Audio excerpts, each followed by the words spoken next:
नमस्कार दोस्तों, स्वागत है आपका अपने YouTube चैनल पर। दोस्तों उम्मीद आप स्वस्थ होंगे, मस्त होंगे, अपने पढ़ाई में बेस्ट होंगे। दोस्तों जैसा कि आप लोगों को पता है, बीएसएससी ग्रेजुएट लेवल 3 का एग्जाम डेट जो है 23 और 24 दिसंबर को निश्चित कर दिया गया है। तो ऐसे में अब आपके पास एक महीने से भी कम समय रह गया है। तो इसमें आप जितना ज़्यादा रिवीजन कीजिएगा और जितना टेस्ट लगाइए, खासकर जितना टेस्ट लगाइएगा और रिवीजन कीजिएगा, उतना आपके लिए बेनिफिट रहेगा। तो प्रत्येक दिन कम से कम एक टेस्ट जरूर लगाइए। इसी को ध्यान में रखते हुए हम प्रत्येक दिन 2 टेस्ट ला रहे हैं। एक टेस्ट आपको सुबह 8 बजे, दूसरा टेस्ट शाम के 5 बजे ला रहे हैं। तो आप उसी टाइम उन दोनों टेस्ट को दे लिया कीजिए, ताकि इसका फ़ायदा आपको मिल सके। टेस्ट देने से आपको फ़ायदा होगा, जो भी कमी होगी उसका पता चल सकेगा और आप उसे ठीक कर सकेंगे।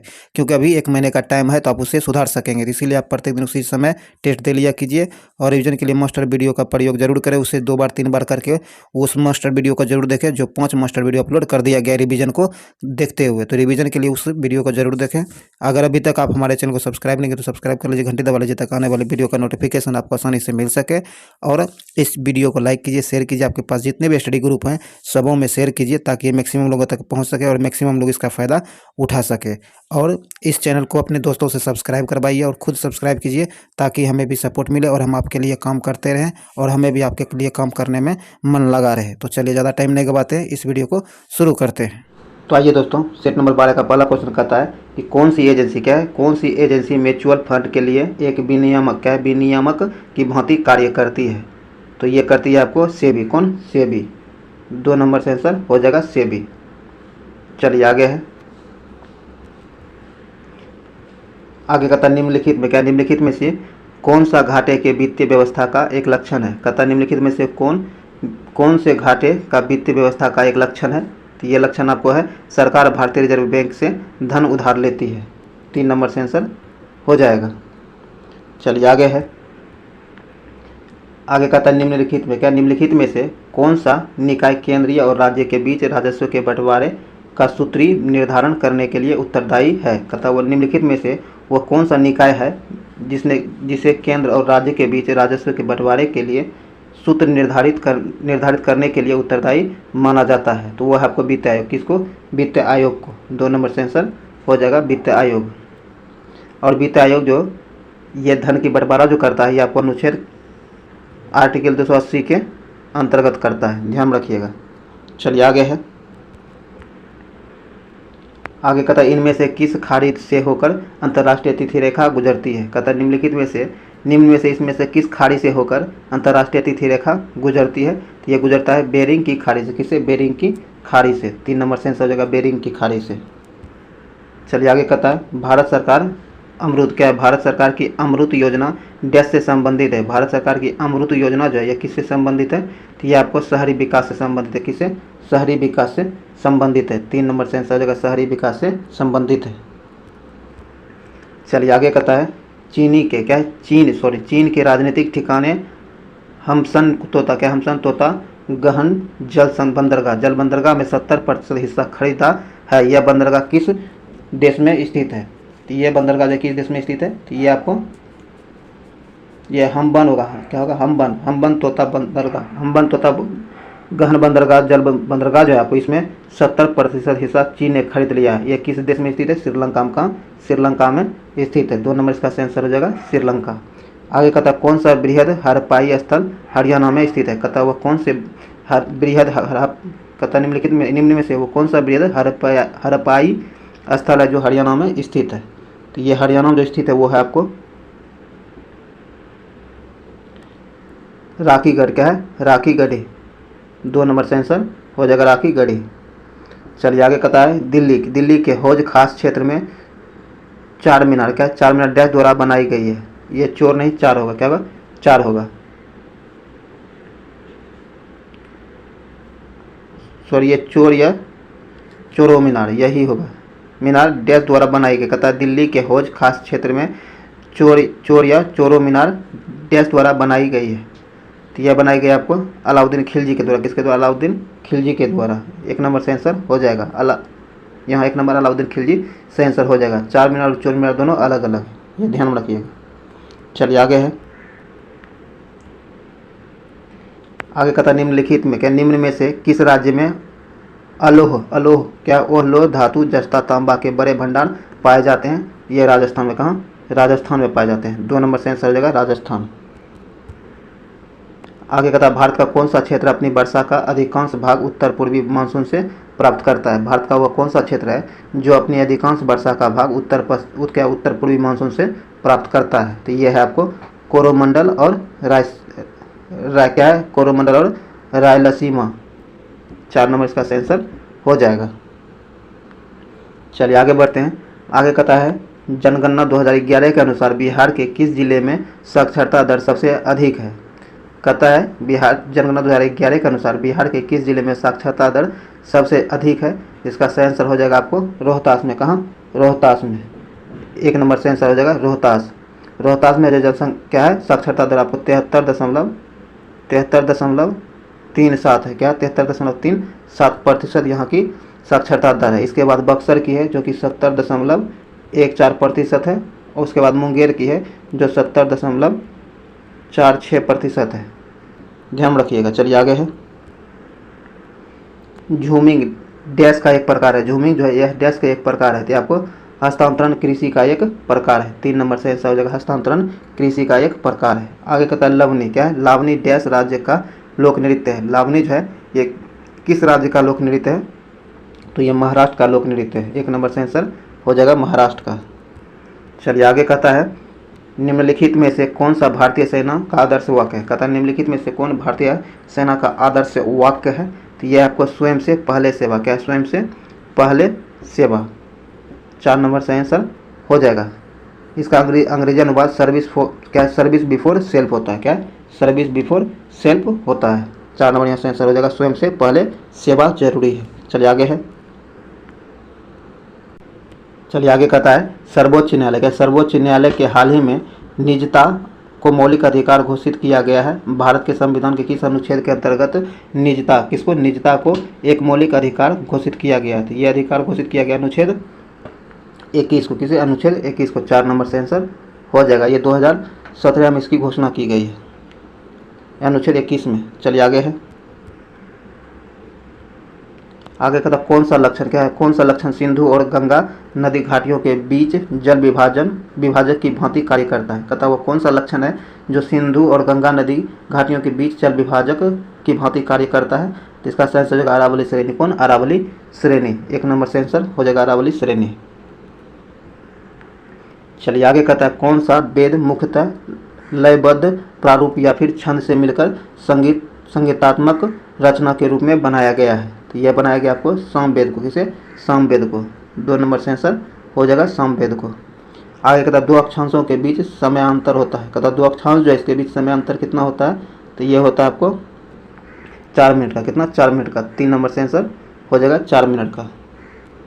चलिए आगे है भारत में सशस्त्र बलों का सर्वोच्च सेनापति कौन है। कहता है भारत में सशस्त्र बलों का सेनापति कौन होता है, तो ये होता है आपको भारत का राष्ट्रपति। कौन? भारत का राष्ट्रपति। 3 नंबर से आंसर हो जाएगा भारत के राष्ट्रपति।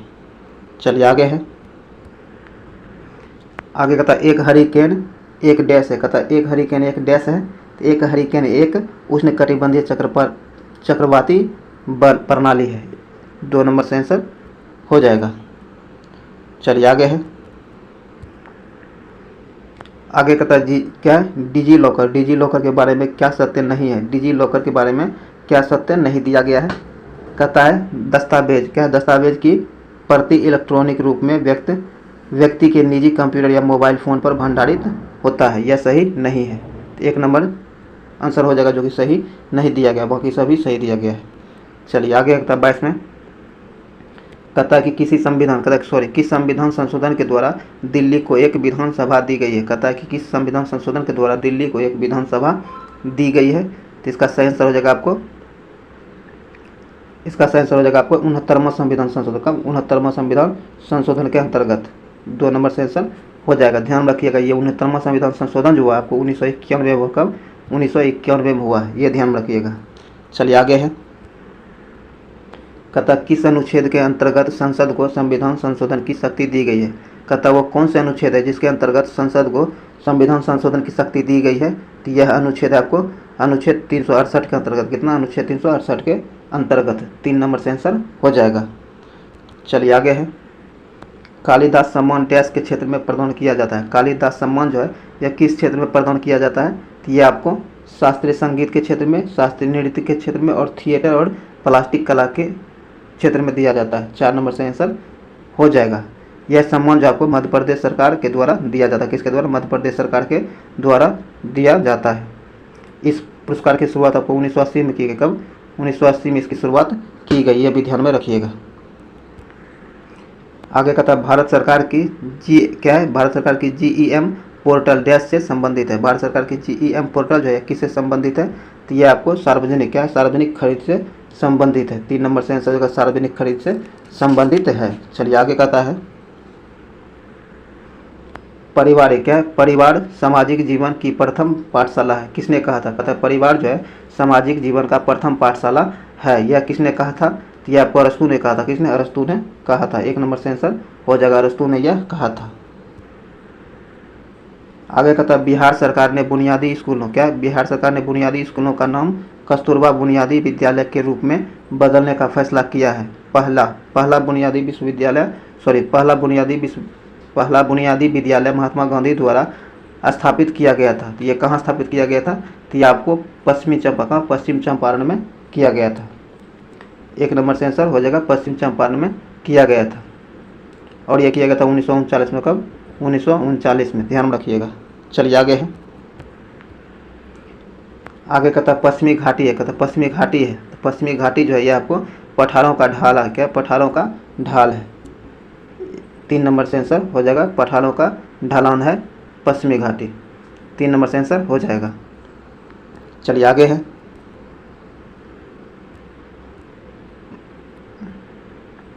आगे कहता महात्मा गांधी ने निम्नलिखित में से किसे अपना राजनीतिक गुरु माना था?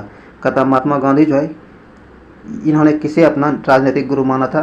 तो यह माना था आपको गोपाल कृष्ण गोखले को। किसे? गोपाल कृष्ण गोखले को। 2 नंबर से आंसर हो जाएगा गोपाल कृष्ण गोखले को। चलिए आगे कहता है दक्षिण भारत का मैनचेस्टर है। दक्षिण भारत का मैनचेस्टर कौन है? ये कोयम्बटूर है। कौन? कोयम्बटूर जो आपको दक्षिण भारत का मैनचेस्टर है, ध्यान रखिएगा। 1 नंबर से आंसर हो जाएगा, दक्षिण भारत का मैनचेस्टर कोयम्बटूर है। और उत्तर भारत का मैनचेस्टर आपको कानपुर को कहा जाता है, ये भी ध्यान रखिएगा। उत्तर भारत का मैनचेस्टर कानपुर होता है। चलिए आगे है भारतीय संविधान के अंतर्गत निम्नलिखित में से कौन एक मौलिक कर्तव्य नहीं है? कहता भारतीय संविधान के अंतर्गत निम्नलिखित में से कौन एक मौलिक कर्तव्य नहीं है? जो एक मौलिक कर्तव्य नहीं है वो है लोक चुनाव में वोट डालना। लोक चुनावों में वोट डालना, ये मौलिक कर्तव्य नहीं है। 1 नंबर से आंसर हो जाएगा, बाकी सभी मौलिक कर्तव्य है। चलिए आगे है। कहता है भारत और श्रीलंका को अलग करने वाली जलराशि कौन सी है? कहता है भारत और श्रीलंका को अलग करने वाली कौन सी जलराशि है? तो ये है आपको पाक जल संधि। पाक जल संधि। 3 नंबर से आंसर हो जाएगा पाक जल संधि। चलिए आगे है।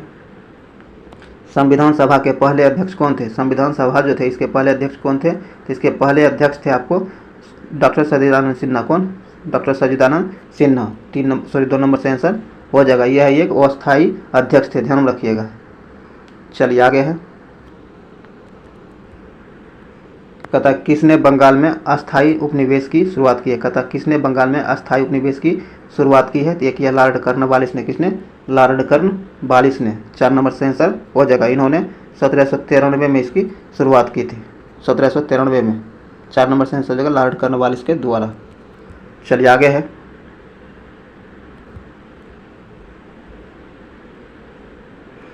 आगे कहता बेटी बचाओ बेटी पढ़ाओ कार्यक्रम योजना किससे संबंधित है? कहता बेटी बचाओ बेटी पढ़ाओ कार्यक्रम जो है यह योजना किससे संबंधित है? यह योजना भारत में गिरते हुए शिशु लिंगानुपात का समाधान एवं बालिकाओं को सशक्त बनाने से संबंधित है। 1 नंबर से आंसर हो जाएगा। चलिए आगे है। चलिए आगे कहता है कि अब अपने स्वयं के प्रयोग के लिए मालिक द्वारा किए गए वस्तुओं के मूल्य को किस खाते में क्रेडिट किया जाएगा? कहता अपने स्वयं के प्रयोग के लिए मालिक द्वारा किए गए वस्तुओं के मूल्य को किस खाते में क्रेडिट किया जाएगा? तो इसे जो किया जाएगा खरीद खाता में। किसमें? खरीद खाता में। 3 नंबर से आंसर हो जाएगा खरीद खाता में। चलिए आगे है। निम्नलिखित में से किस क्रांति ने तिलहनों के उत्पादन में वृद्धि की है? कहता है निम्नलिखित में से वो कौन सी क्रांति थी जिसके अंतर्गत तिलहनों के उत्पादन में वृद्धि हुई है? तो इसका सही आंसर हो जाएगा पीली क्रांति। किससे? पीली क्रांति में। 4 नंबर से आंसर हो जाएगा पीली क्रांति। चलिए आगे है, आगे कहता है भारत के संविधान का अनुच्छेद 243। क्या भारत के संविधान के अनुच्छेद 243 निम्नलिखित में से किसकी व्याख्या करता है? तो भारतीय संविधान का अनुच्छेद 243 जो है किसकी व्याख्या करता है? तो ये करता है आपको भूमि सुधार का। किसका? भूमि सुधार का व्याख्या करता है। 1 नंबर से आंसर हो जाएगा। चलिए आगे है, आगे कहता है निम्नलिखित में, क्या निम्नलिखित किसके शासनकाल में मुगलों और मराठों के बीच द्वंद्व प्रारंभ हुआ था? कहता है निम्नलिखित में से किसके शासन में मुगलों और मराठों के बीच द्वंद्व प्रारंभ हुआ था? तो इसका सही आंसर हो जाएगा औरंगजेब के समय में। कब? औरंगजेब के समय में। 4 नंबर से आंसर हो जाएगा औरंगजेब के समय में।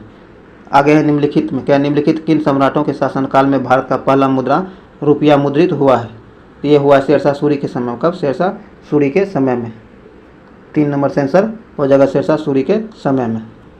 चलिए आगे है, आगे कहता है निम्नलिखित में, क्या निम्नलिखित केंद्र शासित निम्नलिखित केंद्र शासित क्षेत्रों में सर्वाधिक बड़ा आकार किसका है? कहता है कि निम्नलिखित केंद्र शासित क्षेत्रों में सबसे बड़ा आकार किसका है? तो सबसे बड़ा आकार आपको पांडिचेरी का। किसका? पांडिचेरी का है। 4 नंबर से आंसर हो जाएगा पांडिचेरी का। चलिए आगे है, आगे कहता कौन सा साहित्य संगम साहित्य के रूप में प्रसिद्ध है? कहता कौन सा साहित्य है जो संगम साहित्य के रूप में प्रसिद्ध है? तो ये है आपको तमिल साहित्य। कौन? तमिल साहित्य जो है संगम साहित्य के रूप में प्रसिद्ध है। 1 नंबर से आंसर हो जाएगा। चलिए आगे कहता है संविधान, क्या है संविधान के किस अनुच्छेद के प्रावधानों के अंतर्गत भारत सरकार ने भारत रत्न और पद्म श्री को प्रारंभ किया है? तो ये जो किया गया अनुच्छेद 18 के अंतर्गत। किसके अंतर्गत? अनुच्छेद 18 के अंतर्गत। 4 नंबर से आंसर हो जाएगा अनुच्छेद 18 के अंतर्गत भारत रत्न और पद्म श्री को प्रारंभ किया गया है। चलिए आगे है, आगे कहता निम्नलिखित में से कौन राजस्व व्यय का एक उदाहरण है? कहता निम्न में से कौन राजस्व व्यय का एक उदाहरण है? तो यह है आपको एक प्रिंटर की मरम्मत। क्या? एक प्रिंटर की मरम्मत। 3 नंबर से आंसर हो जाएगा। चलिए आगे कहता है निम्नलिखित में कौन सा अंतर्राष्ट्रीय विकलांग दिवस के रूप में मनाया जाता है? कहता है निम्नलिखित में किस तारीख को अंतर्राष्ट्रीय विकलांग दिवस के रूप में मनाया जाता है? तो 3 दिसंबर को। कब? 3 दिसंबर को। 2 नंबर से आंसर हो जाएगा 3 दिसंबर को। और 1 दिसंबर को विश्व एड्स दिवस के रूप में मनाया जाता है। ये भी ध्यान रखिएगा। चलिए आगे है, कहता वास्को डी गामा किस वर्ष कालीकट में उतरा था? कहता वास्को डी गामा जो है कालीकट में किस वर्ष उतरा था? तो ये उतरा था आपको 1498। कब? 1498 में। 4 नंबर से आंसर हो जाएगा 1498 में। और इसका डेट जो है 20 मई था। क्या था? 20 मई था। कहीं कहीं आपको 17 मई भी मिल सकता है। ठीक, यहाँ 20 मई, ज़्यादातर 20 मई ही होता है, लेकिन कहीं कहीं आपको 17 मई भी मिल सकता है। ये ध्यान में रखिएगा। इस भी तो आपको 1498 ये तो फिक्स है। चलिए आगे है, कहता है पूर्व प्रस्तुर। क्या है? पूर्व प्रस्तर। क्या? पूर्व प्रस्तर युगीन अवशेष बिहार के किस भाग में मिले हैं? तो यह जो मिला है आपको दक्षिण में, बिहार के दक्षिण भाग में मिले हैं। 2 नंबर से आंसर हो जाएगा बिहार के दक्षिण भाग में मिले हैं। आगे कहता प्राचीन भारत के महान व्याकरणविद पतंजलि किसके समकालीन थे? ये जो समकालीन थे पुष्यमित्र शुंग के समकालीन थे। किसके? पुष्यमित्र शुंग के समकालीन थे। 3 नंबर से आंसर हो जाएगा पुष्यमित्र शुंग के समकालीन थे। चलिए आगे कहता है भारत के संविधान में निम्न में से किसके विरुद्ध अभियोग चलाने का प्रावधान नहीं है? कहता है भारतीय संविधान जो है इसमें किसके विरुद्ध अभियोग चलाने का प्रावधान नहीं है? तो इसका आंसर हो जाएगा राज्य के राज्यपाल के विरुद्ध जो है अभियोग नहीं चलाया जा सकता है। 2 नंबर इसका आंसर हो जाएगा। चलिए आगे है,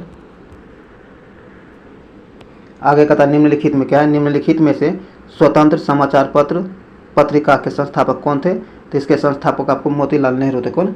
मोतीलाल नेहरू थे। 4 नंबर से आंसर हो जाएगा मोतीलाल नेहरू। चलिए आगे है, इसकी स्थापना जो है 1919 में की गई। कब? 1919 में की गई थी। ये भी ध्यान में रखिएगा।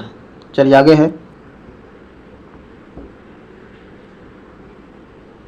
आगे कहता पोखरण नाभिक के परीक्षण 1974 का आधिकारिक कोड क्या था? कहता पोखरण में नाभिक के परीक्षण जो किया गया था, जो कि 1974 में किया गया था, इसका आधिकारिक कोड क्या था? तो इसका आधिकारिक कोड जो था ये था आपको स्माइलिंग बुद्धा। क्या? स्माइलिंग बुद्धा। 1 नंबर से आंसर हो जाएगा। अगर ये आपको डेट बताया जाता 18 मई। कब? 18 मई 1974 को किया गया था। कब? 18 मई 1974 को किया गया था। और उसका कोड क्या था? स्माइलिंग बुद्धा। चलिए आगे है। आगे का था सरकार क्या? भारत सरकार ने झामा के निर्यात पर पूर्ण प्रतिबंध लगा दिया है, क्योंकि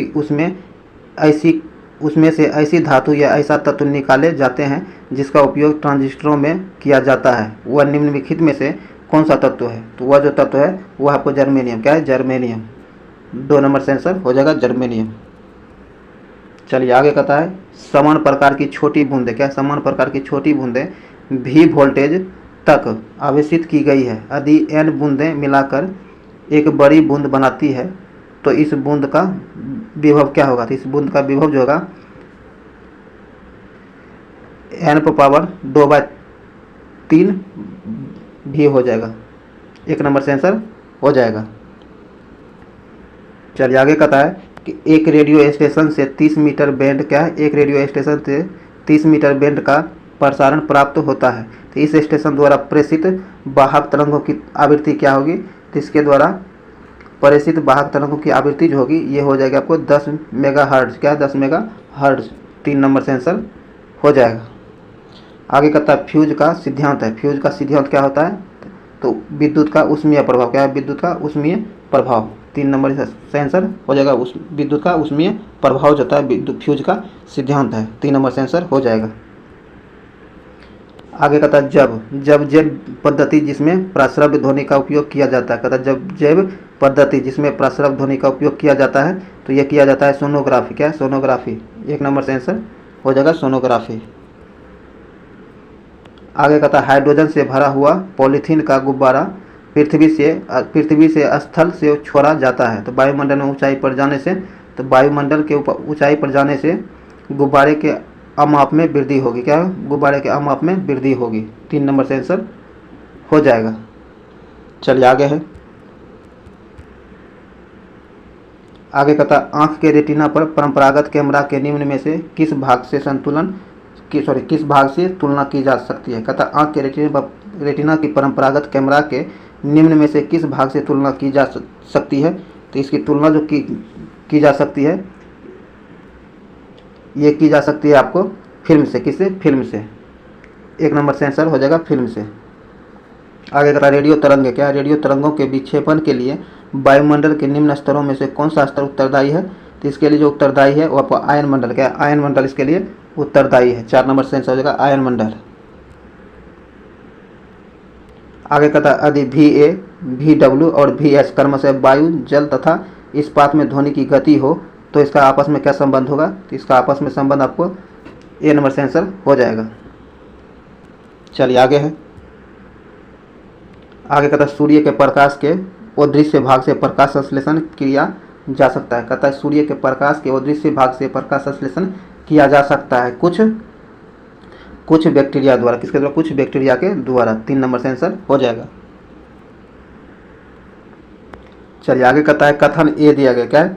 कथन ए दिया गया लोहे का एक गोला पारद पर तैरता है किंतु पानी में डूब जाता है। तो आर इसका कारण बता रहा है कि कोई क्या है लोहे का अपेक्षिक घनत्व पारद के अपेक्षिक घनत्व से अधिक होता है।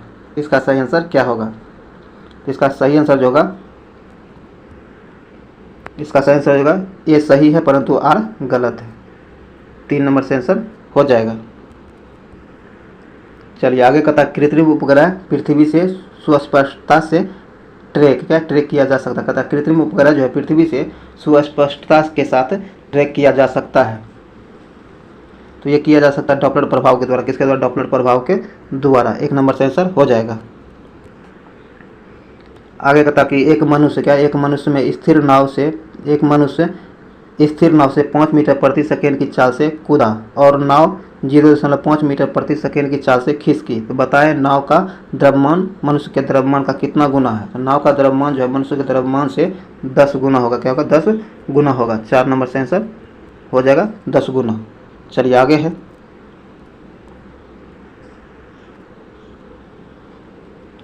आगे कहता है यदि साबुन के 2 भिन्न भिन्न व्यास के बुलबुलों को एक नली द्वारा एक दूसरे के संपर्क में लाया जाए तो क्या घटित होगा? तो इस कंडीशन में क्या घटित होगा? तो ये घटित होगा कि छोटा बुलबुला छोटा बुलबुला और छोटा व बड़ा बुलबुला और बड़ा हो जाएगा, दोनों मिलकर और भी बड़ा हो जाएगा। इसके कहने का मतलब यही है, 2 नंबर से आंसर हो जाएगा। आगे कहता है परमाणु में क्या है, परमाणु में कक्षों को भरने का क्रम नियंत्रित होता है। इसके क्रम नियंत्रित जो होता है ऑफ-बाउ सिद्धांत द्वारा, किसके द्वारा, ऑफ-बाउ सिद्धांत के द्वारा। 1 नंबर से आंसर हो जाएगा। चलिए आगे कहता है ऊंचाई की जगहों पर पानी 100 डिग्री सेंटीग्रेड के नीचे तापमान पर क्यों उबलता है। तो इसका सही आंसर हो जाएगा आपको, क्योंकि वायुमंडलीय दाब कम हो जाता है, अतः उबलने की बिंदु नीचे आ जाती है। 1 नंबर से आंसर हो जाएगा। ध्यान रखिएगा, इस प्रकार का क्वेश्चन, खास करके ये क्वेश्चन बहुत बार एग्जाम में पूछा गया है। आगे कहता है निम्न में विश्व में कौन सर्वाधिक पाया जाने वाला तत्व है। कहता है निम्न में से विश्व में सर्वाधिक पाया जाने वाला तत्व कौन है, तो हाइड्रोजन है। कौन, हाइड्रोजन है। 1 नंबर से आंसर हो जाएगा हाइड्रोजन। आगे कहता है माणिक्य और नीलम रासायनिक रूप में कैसे जाने जाते हैं। माणिक्य और नीलम जो रासायनिक रूप में कैसे जाने जाते हैं, तो यह जाने जाते हैं एल्युमिनियम ऑक्साइड के। क्या है, एल्युमिनियम ऑक्साइड। 2 नंबर से आंसर हो जाएगा। चलिए आगे कहता पारद धातु मिश्रण है। पारद धातु जो है यह किसका मिश्रण है, तो यह मिश्रण है पारद युक्त मिश्र धातु का। 3 नंबर से आंसर हो जाएगा। पारद युक्त मिश्र धातु होती है। 3 नंबर से आंसर हो जाएगा। आगे कहता है गहरे समुद्र के गोताखोर निम्न में से किस गैस मिश्रण का उपयोग करता है। गहरे समुद्र में गोताखोर जब गोता लगाता है, इसके लिए किस गैस के मिश्रण का उपयोग करता है, तो आइए देखते हैं। इसके द्वारा जो मिश्रण प्रयोग किया जाता है वह होता है आपको हीलियम और ऑक्सीजन का मिश्रण किया। दोस्तों, ये आपको हीलियम और ऑक्सीजन का मिश्रण होता है। 1 नंबर से आंसर हो जाएगा, हीलियम और ऑक्सीजन का मिश्रण होता है। आगे कहता है निम्न में कौन सा अधिक शयन है। कहता है निम्न में कौन सा एक अधिक शयन है, तो ये शहद। कौन, शहद। 3 नंबर से आंसर होगा, शहद जो है अधिक शयन है। चलिए आगे है, कहता है विभिन्न संस्कृतियों के वैज्ञानिक विवरण के तुलनात्मक अध्ययन को कहते हैं। तो इसके तुलनात्मक अध्ययन को एथनोलॉजी कहा जाता है। एथनोलॉजी कहा जाता है। 1 नंबर से आंसर हो जाएगा एथनोलॉजी। आगे निम्न में किस हार्मोन में आयोडीन मिली होती है। कहता है वह कौन से हार्मोन है जिसमें आयोडीन मिली होती है, तो इसका सही आंसर हो जाएगा आपको थायरॉक्सिन में। किसमें, थायरॉक्सिन में। 3 नंबर से आंसर हो जाएगा थायरॉक्सिन में। चलिए आज का आखिरी क्वेश्चन कहता है कि सबसे बड़ा कशेरुकी है। कहता सबसे बड़ा कशेरुकी कौन सी है, तो ये है आपको एस्क्विड। क्या है, एस्क्विड। 2 नंबर इसका सही आंसर हो जाएगा। इसकी लंबाई जो है 12 से 14 मीटर होता है। क्या, 12 से 14 मीटर इसकी लंबाई होता है। ये भी ध्यान में रखिएगा। दोस्तों उम्मीद है वीडियो आपके लिए यूजफुल रहा होगा। अगर ये वीडियो आपके लिए यूजफुल रहा है तो इसे लाइक करें, शेयर करें और चैनल को सब्सक्राइब जरूर कर लें। घंटी दबा लें ताकि आने वाली वीडियो का नोटिफिकेशन आपको आसानी से मिल सके। इससे पहले जो आपको 60 टेस्ट करा दिया गया, अगर अभी तक आप उसे नहीं देखें तो उसके प्लेलिस्ट का लिंक आपको डिस्क्रिप्शन में मिल जाएगा, उसे जाकर एक बार ज़रूर देख लें। तो चलिए इस वीडियो को यहीं समाप्त करते हैं और मिलते हैं फिर किसी अगले वीडियो में। तब तक के लिए जय हिंद।